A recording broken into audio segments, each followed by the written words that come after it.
Bonjour à tous et bienvenue au MMA Secret Lab. Aujourd'hui, une vidéo spécifique, comment t'échauffer comme un professionnel. Et c'est simple, ce que j'ai remarqué au fur et à mesure du temps, c'est que l'échauffement, qui est une partie intégrante de votre entraînement, était souvent mis de côté, pris à la légère, voire encore pire, pratiqué de façon très intense. Et là, c'est carrément pas bon. Donc aujourd'hui, dans cette vidéo, à travers le tableau et des petits exercices que je vais vous montrer, vous allez voir comment s'échauffer comme un professionnel.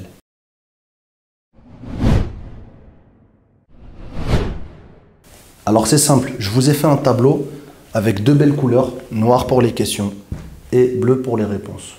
Donc dans un premier temps, quels sont les buts d'un échauffement? Donc il y en a deux principalement, sans rentrer vraiment dans un grand plan large, on reste sur du simple et de l'efficace. Donc la première réponse, préparer son corps à l'effort. Simple, clair et net. Ensuite, solliciter toutes les parties du corps dont tu auras besoin. Donc c'est tout ce que tu auras besoin pour exécuter et pratiquer correctement ton entraînement de boxe, de lutte, de grappling, etc.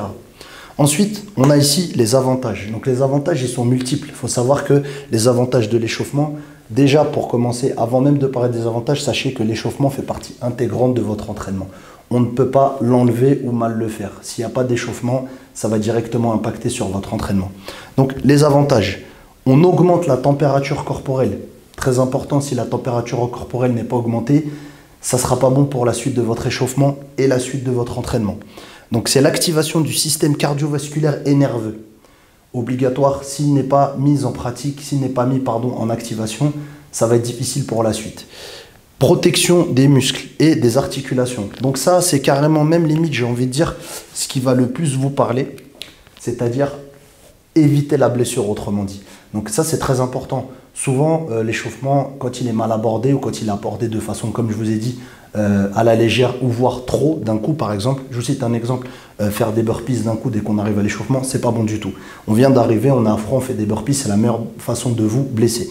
Donc, dès qu'on part sur l'argument éviter les blessures, ça vous parle tout de suite. Les blessures à long terme ou à court terme. À court terme, durant l'entraînement, à long terme, à force de sauter votre échauffement ou mal le faire, vous allez avoir des petits bobos, vous allez avoir même peut-être des gros bobos, je ne vous le souhaite pas, mais à travers cette vidéo, on va voir ensemble comment t'échauffer comme un professionnel.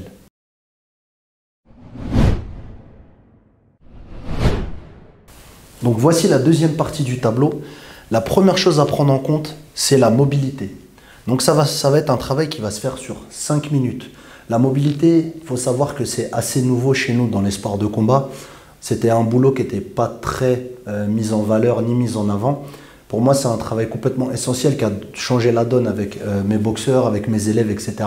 Très important. Et ce sont des exercices qui viennent souvent du CrossFit. Donc du coup, on va partir d'abord sur ce petit bagage. Donc le foam roller. Donc le foam roller, ici même, qui est un rouleau de massage. Donc ce rouleau de massage que vous pouvez trouver ici dans le commerce. Vous pouvez le trouver dans le commerce dans toutes les couleurs que vous voulez, les tailles, etc. Ça va être un rouleau qui va vous permettre justement de relâcher le tissu musculaire et tout l'acide lactique assimilé si vous avez fait des grosses séances. Vous êtes parti au charbon, vous avez fait une prépa de ouf, vous avez arraché des jambes, des barres de fonte, ce que vous voulez. Vous allez avoir les muscles chargés d'acide lactique et le lendemain, ça va être les courbatures. Et quand vous voulez reprendre un entraînement, généralement, c'est dur de s'échauffer quand on a déjà des courbatures. Donc le foam roller, ça va être l'outil justement qui va vous permettre de relâcher vos muscles. Bon, on le met de côté. Deuxième exercice, le World Greatest Stretch. Donc c'est cet exercice-là de mobilité issu du CrossFit généralement est très utilisé dans le CrossFit, qui va permettre de cibler des zones comme le psoas et le bassin, zones qui sont complètement oubliées dans notre sport. On va passer à la partie maintenant cardiovasculaire.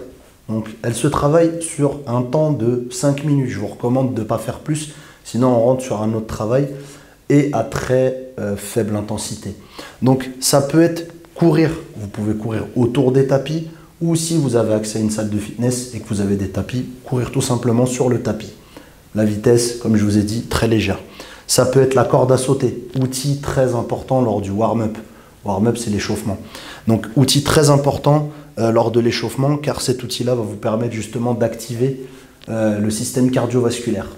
Ensuite, on a sinon le rameur ou la SoBike qui sont aussi des outils fonctionnels que vous pouvez avoir dans des salles, si vous avez des salles équipées, vos salles de MMA ou par exemple votre salle de fitness.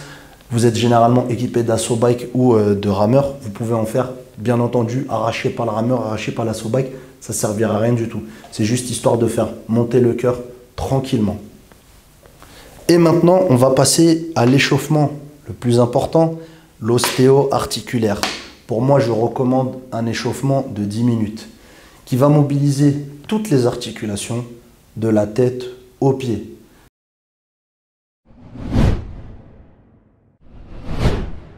Je vous recommande 20 répétitions par mouvement. Commençons par la tête. Dites des oui. Maintenant, dites des non. De gauche vers la droite. Partez maintenant sur le côté. Avec votre oreille, essayez de toucher votre épaule. Faites des rotations avec des plus grandes amplitudes possibles. Passez maintenant à l'épaule. Un seul bras, allez vers l'avant et faites les plus grandes amplitudes possibles. Maintenant, passez à l'arrière.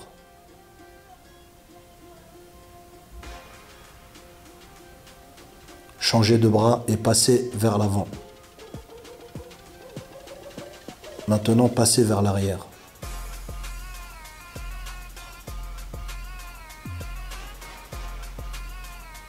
On va passer maintenant aux deux bras en même temps en simultané. Faites de grands cercles avec la plus grande amplitude possible vers l'avant, puis vers l'arrière.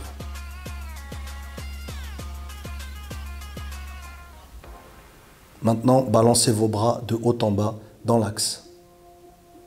Attention aux blessures d'épaule, n'insistez pas vraiment si ça vous fait mal. Maintenant, en face de vous, tirez et ouvrez votre buste en grand. On passe maintenant au trapèze. Relâchez complètement les épaules et faites rouler les trapèzes vers l'avant, puis vers l'arrière. Une fois les trapèzes terminés, on va passer maintenant au coude. Tenez votre coude avec la paume de votre main et passez de l'intérieur vers l'extérieur. Avec le bras gauche, puis le bras droit.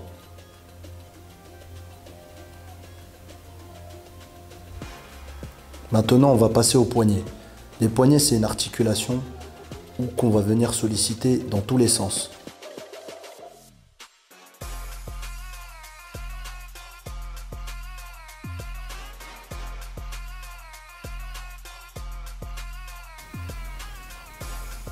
Maintenant, on va passer au bassin. Faites des rotations et essayez d'avoir la plus grande amplitude possible. Dans les deux sens. Vers l'avant et vers l'arrière. Maintenant, mettez les mains vers le buste et faites des 180 degrés en gardant les jambes tendues. Des mouvements vers l'avant et puis inversés de sens. Vers l'arrière.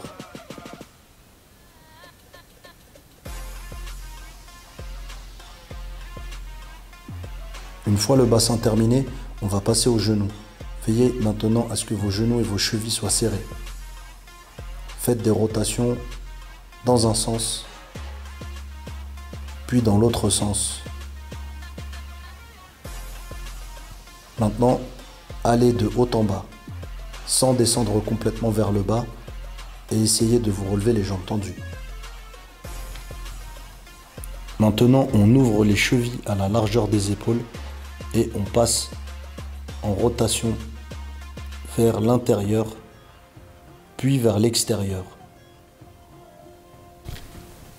Maintenant, on va passer aux chevilles. Les chevilles, c'est comme les poignets. C'est très sollicité dans nos sports de combat. Donc du coup, prenez bien le temps de vous échauffer les chevilles dans tous les sens possibles. Et maintenant que votre échauffement est terminé, vous pouvez enchaîner votre entraînement.